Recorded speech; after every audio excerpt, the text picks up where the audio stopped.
I don't think that anyone suffering in any other country deserves a single American dollar while there are still Americans suffering here from drug addiction, from veterans being homeless that have served our country, and from just the insane problems, crime that we have in our country. I don't see why it makes sense for a single dollar of taxpayer money to leave our country to support a foreign, I would argue, proxy war. So, what do you think about that? Well, first off, Trump is cutting every single program that helps the things you claim to care about in America. So when it comes to helping addiction or vets or housing or cancer research or anything, he's cutting all those programs. So I think that's just like a dumb point. Wealthy corporations and social media companies design their content in a way that'll make us fight each other. On Jolah Talks Politics, echo chambers will be broken. Whether I'm reviewing a video or talking to a live caller, this means unfiltered, uncensored, and sometimes uncomfortable conversations. And that's okay. It's never going to be easy. Easy's not going to fix everything we see happening right now. Please drop a like, comment, and subscribe for the algorithm. Also, consider supporting my channel in the description down below. Thank you. Yo, what's up, brother? You Nothing on for a much. debate? Sure. All right. So I just got into your live. I'm not super familiar with you, but I would love to debate about Trump. So you say he is bad. I'm sure you discussed this a little bit already, but could you, give me your main beef? He reduced cancer research in America by 40 or 50%, ended like 800 different programs for, I guess you could say miracle treatments or experimental treatments for people who have cancer, who are dying, who want to try those treatments, that were funded by our taxpayer dollars. He's deporting U.S. citizen children. Yesterday deported a 2-year-old and also another kid with brain cancer. Multiple kids with brain cancer have been deported because of the lack of due process. For example, Trump has violated the Supreme Court orders so far. And it's the administration. He's been completely off about Russia, Ukraine. Well, he's been off about Russia, Ukraine. Tariffs are insane. I think his view on Russia, Ukraine is indefensible. His tariff view is indefensible. His position on the Fifth Amendment and due process is indefensible. Sending Americans to El Salvador, which he said he wants to do, is indefensible. And also his cryptocurrency scheme and his pro-corruption stance where he profits from the presidency. I think those are probably the worst, but I could probably go on forever. Yeah, fair enough. And first of all, before I get into it real quick, let me just clarify. I believe in conservative politics. I'm not one of these conservatives that 100% associates their full political association to Trump. That being said, I think that I know it's not a Trump and Kamala debate here, but I think between him and the other candidate that won, I think Trump is what was needed for America. And so out of those things you just listed, to make it the most interesting for the people listening, I think the best I'd be equipped to talk with you about is probably the Russia-Ukraine thing. I personally, my stance on that is I don't think America owes Ukraine a dime. I think that, I think the best argument for America supporting Ukraine at all is that America is a superpower for general rejection against world domination, rejection against a nation pulling a World War II attempt to take over the entire, a World War III, a representation of World War III, reenacting Hitler dominating the entire world. I think that America should stand in place of that. But beyond that, I don't think that anyone suffering in any other country deserves a single American dollar while there are still Americans suffering here from drug addiction, from veterans being homeless that have served our country, and from just the insane problems, crime that we have in our country. I don't see why it makes sense for a single dollar of taxpayer money to leave our country to support a foreign, I would argue, proxy war. So what do you think about that? Well, first off, Trump is cutting every single program that helps the things you claim to care about in America. So when it comes to helping addiction or vets or housing or cancer research or anything, he's cutting all those programs. So I think that's just like a dumb point. And we could easily do both of those things, like more than we are now, and be able to afford all of them if we were not cutting taxes for the ultra wealthy, which Trump is also doing to go into more deficit spending. And giving them huge giveaways. But on the merits of Ukraine, and we can get back to the point about not spending money other places. So the Budapest Memorandum, 1994, we came together with the UK and Russia, and we did the Budapest Memorandum with Ukraine to take away their nuclear stockpile, which was the third biggest in the world. So right there alone, the deal was we would respect Ukraine's sovereignty at that point and provide defense for Ukraine. I mean, if we don't back that up, then no country is going to denuclearize ever again. $350 billion not backing that up? No. How much do you think we give to Ukraine? Billions, hundreds of billions of dollars is not honoring our. Do you think policy? 350 billion is the amount that we gave? Honestly, you could probably shit on me right here. I could very well be misquoting that number, but I would bet money that it is in the hundreds. I'm positive it's over the hundreds of billions. I've heard people argue it's closer to like 150, 200 billion, but if it's in the hundreds of billions, I believe that is plenty enough. So when it comes to the weapons sales, so for example, Trump said 350 billion, but again, he's wrong about everything he said about Russia, Ukraine. Even if it's $200 billion, it's like, off, okay, I think so it's enough. it's around 120 billion. That's a big difference for the president of the U.S. to be so wrong about it, especially because Russia's playing him like a fiddle. But like the big thing too, we got back more in value from Ukraine than we ever could give to Ukraine. In what way do you find that? So if you look at the intel reports from Ukraine when it comes to drone warfare, when it comes to the drones we supplied or the missile defenses that we supplied Ukraine, Ukraine has discovered more about 21st century warfare than any country in global history. You think the Ukrainian defense system discovered more about 21st century? I will believe you in a database. I could believe that you could back up that by data that they've provided. But do you think that the Ukrainian military, in genuine reasonability, has the ability to outdo the American military system in providing military research? You believe that Ukraine is completely the reason is Ukrainians have died by the hundreds of thousands, okay, using our equipment, using our missile defense systems, and actually dying to drone warfare. And by opiate addiction. I don't really feel bad for other countries dying. Can you stay on this one topic? Can you stay on this one topic? And Trump is cutting addiction programs, and I know a lot about that. I wrote my thesis about that shit. Okay, let's focus on Ukraine. Okay, so the money we gave to Ukraine, we got more back because their people had to die to understand drone warfare more so. So you can say like, oh, we gave stuff to Ukraine, we shipped them weapons, mostly outdated weapons, and a lot of most of the money we gave was to facilitate the transfer of the said weapons. The EU gave more money than America did. America's ranked like 17th when it comes to percent of GDP we gave to Ukraine. But when it comes to like the intel we got back from Ukraine, it's almost priceless what we learned about drone warfare. They learned that ghillie suits, for example, these hot, heavy ghillie suits, they would wear these to evade drones. And the question would be like, why are you wearing this hot ass suit right now? But it actually helped hide the heat signatures from the drones. So something like that and other very crucial intel we learned from Ukraine from their people dying. A conflict in which America did not have any troops involved. We gave very basic aid. And that's just like talking about like the money spent, but like when it comes to like denuclearizing them and not backing it up, I would definitely say we have not backed it up, especially with Trump. Blaming Ukraine, for example, Trump has said multiple times, Ukraine should have never started the war with Russia. Ukraine started it, and Ukraine is the reason there is not peace. Russia has bombed Ukrainian civilians on Palm Sunday, targeted religious sites, has bombed Ukraine even when Ukraine accepted the ceasefires multiple times, bombed them seconds after, pretending to accept ceasefires. Russia, again, a few nights ago, striked core civilian infrastructure yet again. There were schools, there was kids killed in school strikes, as Putin is taunting Trump, because Trump is like, I think Putin wants peace, Zelensky doesn't. This whole time Trump is lying about it. Russia is going through Ukraine and bombing the shit out of them, as the U.S. is pressuring other countries to not give Ukraine intel or weapons, and cutting off our own intel to Ukraine, and actively taking a pro-Russian stance. So like all of those things combined is pretty bad. I will definitely concede to the fact you can pose a very good argument that I don't even disagree with, that there is a very fair reason for Ukraine to be angry with Russia and to have a very significant beef with them.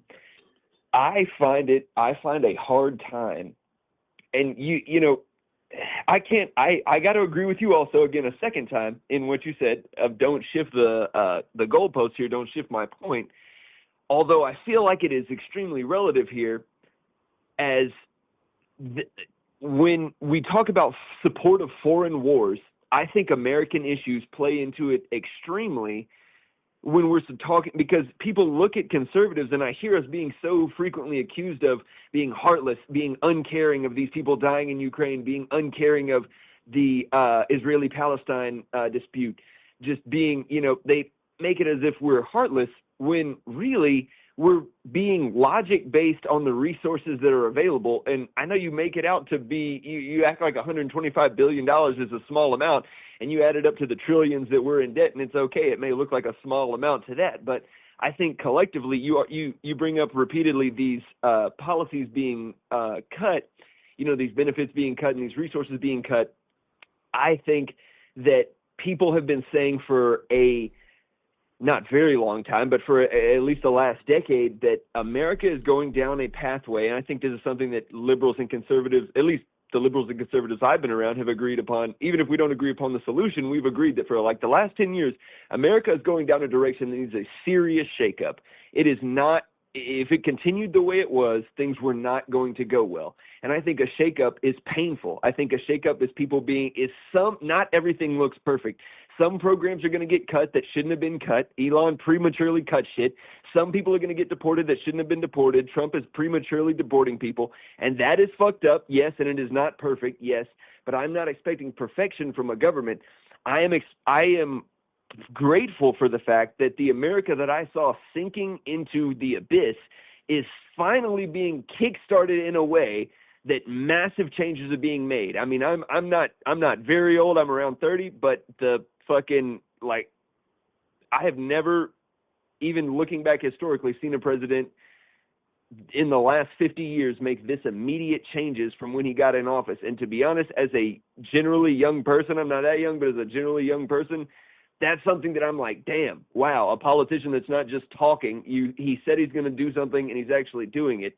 And I would hope that as a liberal, I mean, I can relate to many things you say. I would hope you could at least understand how a fellow young person as an American could feel a little bit of satisfaction from looking at a politician that he saw and seeing him do the things he said he was going to do and feeling at least a little bit validated. I mean, could you at least agree that that makes a little sense?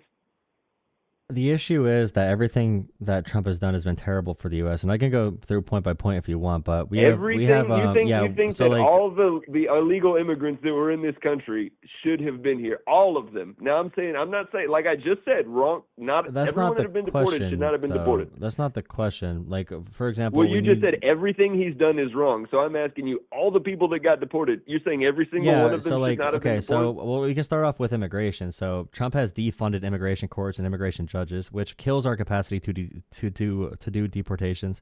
I'm pretty sure Biden was deporting at a higher rate, and Obama. Wait, I'm sorry. Could you repeat your last sentence? I didn't follow what you just said. Donald Trump is defending immigration courts. Immigration courts and immigration judges are the thing we need to process deportations.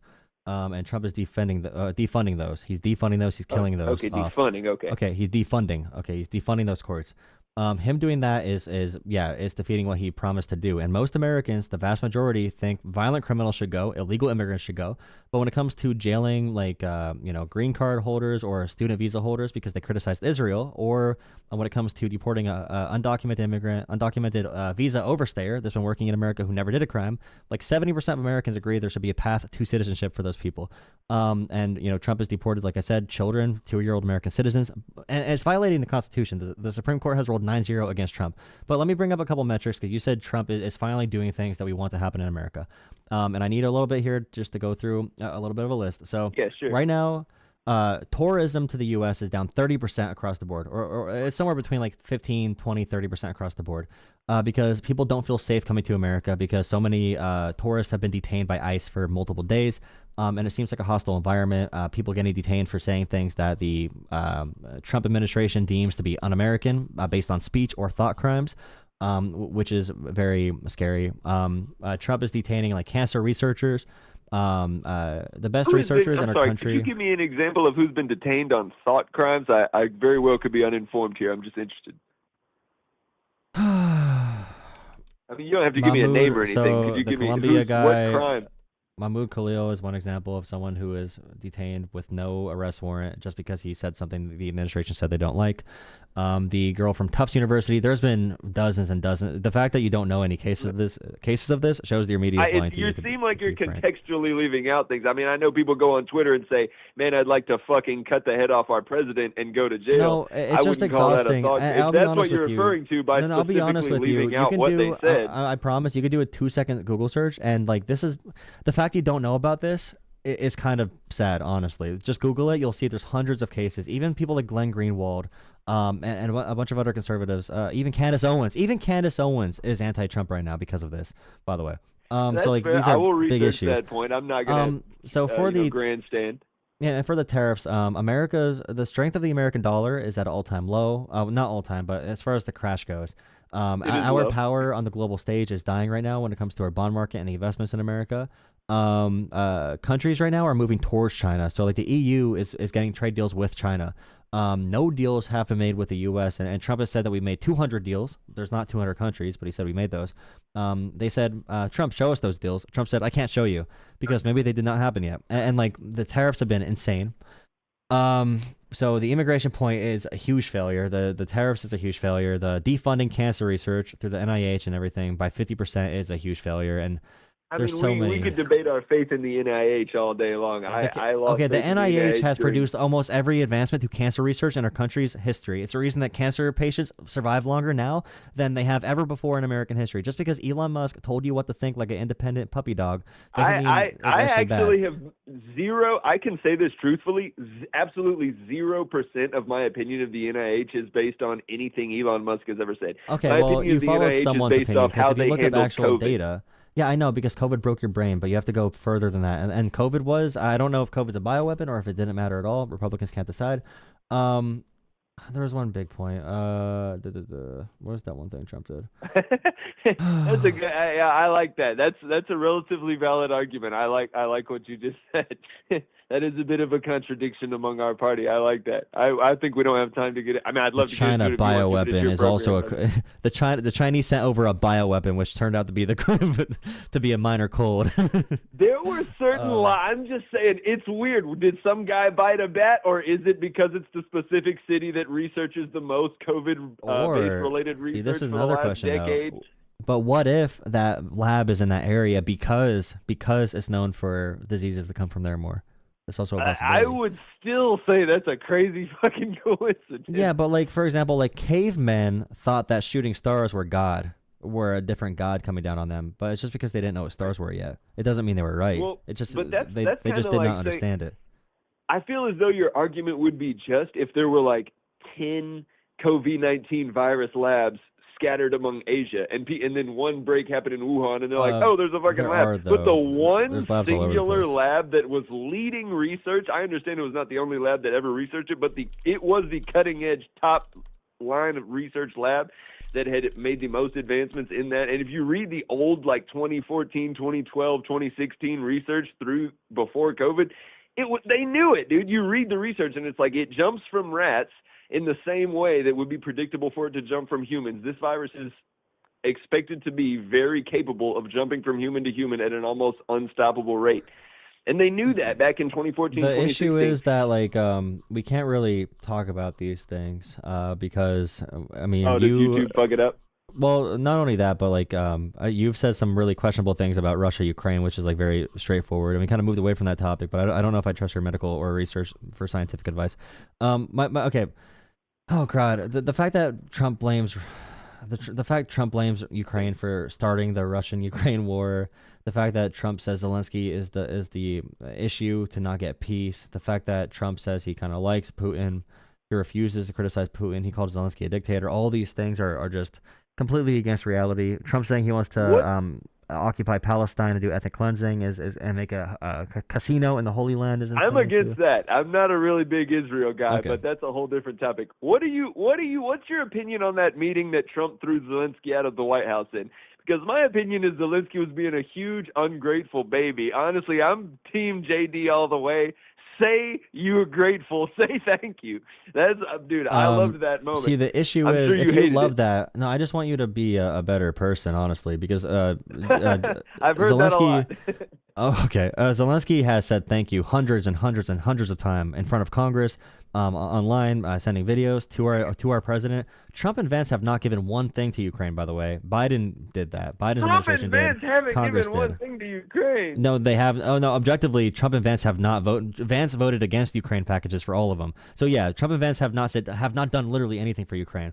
And also, it's just like a stupid thing. Like, oh, say thank you. He said thank you hundreds of times. It's just. I Do think you it's a not think that pathetic. the vibe in that interview was relatively ungrateful while he was asking, or I guess it was an interview, it was a conversation. Do you not think the vibe of Zelensky in that conversation was at least could you at least admit it was a tinge ungrateful? I just For think it's so billions of sad to hear you being hundreds such a of billions baby, of though. dollars. No, but like, so for example, okay, Trump and Putin, or Trump and and JD Vance have not sent anything, and also, Zelensky has said thank you for the funding multiple times. He's been in America like 50 times just on thank you tours alone. But Trump supporters don't know that much about the world in general or things that happen because they don't put any work to understanding anything because they don't care about personal responsibility that much. They don't work hard. I could not Trump disagree with supporters that do not point work more. hard at understanding things. No, they don't put it. They're smart people. They just don't put in work. To be honest, because you would know that Zelensky has said thank you ad nauseum. Like he has said it so many times. He didn't say thank you. I didn't say Oh, he you have never to said come thank kiss you. Trump's ass. Trump, who can't even pronounce like the word Ukraine. Trump. Okay, how about this? Vladimir Putin abducts your women and children, puts them in re-education camps. He bombs civilians I nonstop. agree. But listen Ukraine has a reason to be listen though. Russia, it's not only being mad, it's about another country invading you, taking 20% of your country, killing, abducting your children, trafficking them.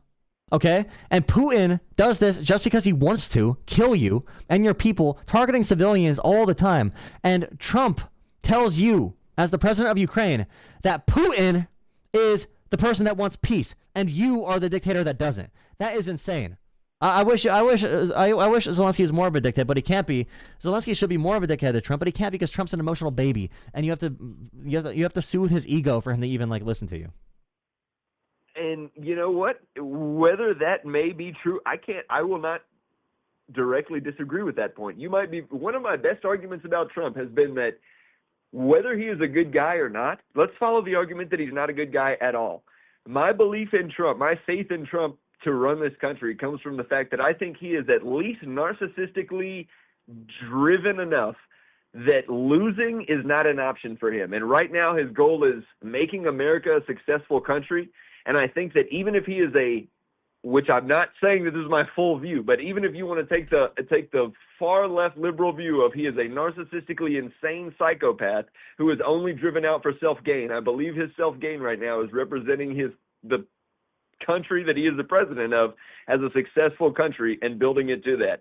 So I think simply out of his own narcissistic gain, he will want to build. If you think he is the shittiest person in the world, that still leads to the end point of him building Even if America he wanted to, like let's say he wanted to, he's just a very ineffective leader. He's a very weak person in general. That's why he can't pass any laws through Congress. He can't lead them to do laws with a group of people. But he yet, needs to just at do the same executive time, orders, liberals right? are freaking out right now over the fact that he's so effective. All these people are being kicked out of the No, country. All being these things are effective. happening. He's But do affecting. you see and the he's issue here? executing. The effective part is executive orders and using authoritarian government force. It's not working through government and being a good leader. It's using authoritarian force. And the Supreme Court ruled 9-0 on multiple occasions against Trump. So like that's the reason we're scared, because he's using violent force enacted by state violence with no due process and ignoring the Constitution, ignoring Congress, ignoring everything. He's using state violence upon people based on government accusations, which is a very big infringement on freedom, which is why the Libertarian Party is against Trump right now, because they turned against him 100%. The Libertarian presidential candidate, Chase Oliver, did for a reason. So, I mean, I hear you, bro. I guess we're not going to get too much farther here. I respect that you're able to have an intelligent debate. The last thing I'd like to ask you, I guess, before I got to get off here, let's say you could snap your finger and give 3 to 4 fucking slicing bills to be written through into the American legislature. What do you think needs to change about the Trump administration if he could just switch over 4 main things to 2 to 3 to 4 great main things to do right in your view? What would be the correct things for him to do? Well, right now he's using his Trump cryptocurrency to profit from the presidency. He gave a thing where it's like if you're top 220 on the list of top people that give Trump corrupt money, you get to have a private dinner with Trump. If you're top 25, you get a private one-on-one meeting with Trump. So he's profiting from the presidency more than any person in American history. So probably take just money like out of Nancy politics. Pelosi, benefits from her seat Okay, in so like Congress. I mean, here's the issue though. Like Trump has profited in the past week more than Pelosi did her entire life. And Pelosi, she made the same trades that many intelligent traders did. You could say it's insider trading, you say it's not. There's no proof of it. I'm not but I happy mean, with you it, by the kind of way. got to I would pick ban one it. or the other. They're But either here's the both thing, wrong though. or they're both right. No, it's not. I mean, you could say both are wrong, but Trump's is like 10 million times more wrong than Pelosi's is because Trump is literally telling you. Or is he And just this is why 10 it's million sad, though. times more rich? This is why it's sad, is that like you talk about caring about money in politics or Pelosi, but then Trump will tell you, hey, I'm not even going to buy stock. He's not even going to insider trade. He's going to say, hey, buddy, I'm going to be corrupt with a crypto scam coin built on Solana. Okay, I am going to scam you so blatantly and profit from the presidency, and you're going to eat it up because you're a follower. And I want you to stop being a beta boy. Okay, I want you to stop just like following. I need you to have some sense of independent thought. You should not have faith in a politician. You should not be in love with him. If you are gay, then deal with that somewhere else. Like I'm not saying you are, but I'm just saying if you love a man that much. I started out my entire speech by saying my political affiliation is not centered around Trump. I am not some Trump-worshiping person. The issue is I mean, to believe the things you said you believe about the world, about tariffs, about Trump, about any of this, you have to not be looking at any fact. About tariffs. Okay, you cannot be, but to think Trump's good at all, you cannot be looking at any single fact about the world. That's the issue, though. I think immigration has been a great fact. I think he's done very well with immigration, mainly, honestly, and I think that the shakeup. I'm not a well-polished enough economist to say that I think that what he's doing with the economy is good, but I will tell you that I do strongly believe, as an average American, not as an expert, not from any position of authority, as an average American representing the average American. Let's not say average, because I know liberals think conservatives are these idiot Southern people in the mountains or whatever. As the average regular person who voted for Trump, I believe the economy was not moving in a way that was amazing. So something had to change. And even if, whether you agree with this or not, Americans are happy to see something that is not the same thing that was happening under Biden happening. Hey, I'm sorry, but right now, look at the polling numbers. Trump has 40% approval. He's very unpopular. Only 29% of independents like what he's doing. Trump right now has a tanking right now. By the way, yeah, because Trump has a 20%. He has a 29% approval on the economy right now. Trump is very unpopular. People know he's full of shit, and I'm happy. Market's bottoming out. And I'm happy that because of Trump's causing uncertainty. He's causing economic crash. He's causing countries to abandon U.S. investments. So you're going to see in the next few weeks that you're completely wrong. And I hope you call back in when the economy completely crashes, because this tariff plan is the dumbest policy ever done by a U.S. president ever, and that includes if Hitler was president. I believe there will be a long game here. No. Oh man, yeah. No, you're a Trump sexual, brother. I hope you get diagnosed or you come out. You're a Trump sexual. You might not think you are, but we can all see it, brother. Okay. On a real note, though, I do appreciate the call. I appreciate that you engage in these conversations, but I do hope you call in the future and look into these numbers a little bit, and we can have a more thorough discussion. But I do appreciate the call, man. Likewise, brother. You have a good night. Every single one of us is media. For us to overcome what's happening right now, we all need to push in the right direction. Whether you make your own content, if you share my content or another creator you like, thank you so much for supporting this. We all need to do our job, and I really appreciate what you have to give, whether it's financial or not. If you cannot afford to donate, do not donate. Share the video around, drop a like, comment, subscribe. You are helping more than you could ever imagine.